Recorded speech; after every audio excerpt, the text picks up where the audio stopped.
Your hero tip is to check in on what buffering you do in your life. What is buffering? Buffering is created through a negative emotion, and we must ask these two questions.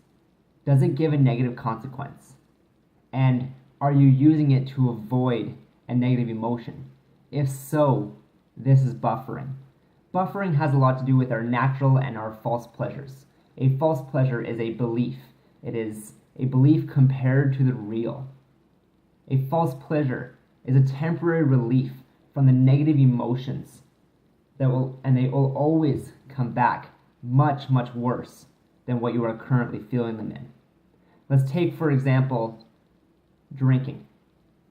If you're looking at drinking as a false pleasure, you're trying to cover up a different negative consequence or negative emotion that you don't want to deal with.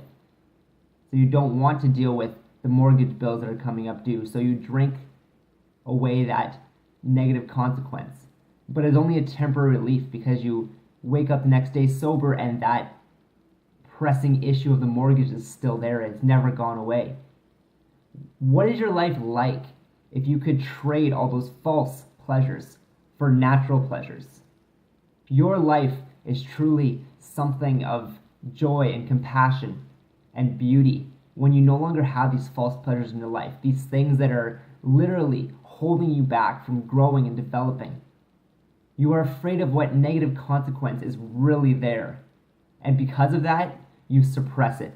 And because of that, you do not grow. You do not become that inner hero that I want you to be, that I know you can be.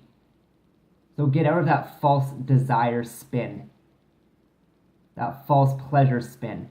Get out of that buffering world. Here's how you can do it. It's very simple. Analyze.